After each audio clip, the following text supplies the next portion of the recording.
রাজ্যপালের heart attack, command হাসপাতালে আইসিইউতে ভর্তি সিভি আনন্দ বোস। হাসপাতাল সূত্রে খবর, তার হার্টে 3টি ব্লকেজ রয়েছে, অক্সিজেন সাপোর্ট দেওয়া হয়েছে, রক্তচাপ নিয়ন্ত্রণে দেওয়া হয়েছে ওষুধ। এক বেসরকারি হাসপাতালে তার বাইপাস সার্জারি হতে পারে বলে খবর। রাজভবন সূত্রে খবর, এদিন সকাল 9টা নাগাদ বুকে ব্যথা অনুভব করেন রাজ্যপাল। এসএসকেএম হাসপাতালে ফোন করা হয়। রাজ্যপাল ভর্তি হতে না যাওয়ায় তাকে কমান্ড হাসপাতালে নিয়ে যাওয়া হয়। এদিন তাকে দেখতে যান মুখ্যমন্ত্রী। আজ সকালেই রাজ্যপালের বুকে যন্ত্রণা এবং হার্টের সমস্যা পাওয়া গিয়েছে বলে সূত্রের খবর। রাজ্যপালের হার্ট অ্যাটাক, কমান্ড হাসপাতালে আইসিইউতে ভর্তি সিভি আনন্দ বোস। হাসপাতাল সূত্রে খবর, তার হার্টে 3টি ব্লকেজ রয়েছে। দেখা করতে গিয়েছিলেন মুখ্যমন্ত্রী, কি বলছেন তিনি শুনব। দেখতে গেছিলাম, উনি হঠাৎ করে ভর্তি হয়েছে বলে শরীরটা খারাপ।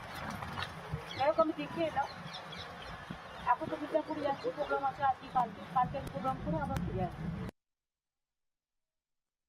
ফোন লাইনে রয়েছেন আমাদের প্রতিনিধি পৃথা দাশগুপ্ত। পৃথা, এই মুহূর্তে রাজ্যপাল কেমন আছেন, কি কি জানা যাচ্ছে?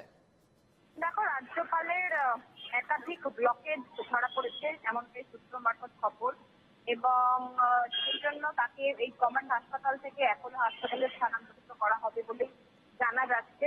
আজকে সকালবেলা থেকে যেটা খবর পাওয়া যাচ্ছে যে সকাল 9টার সময় তার বুকে বাঁ দিকে লাইনে ছিলেন প্রতিনিধি পৃথা দাশগুপ্ত।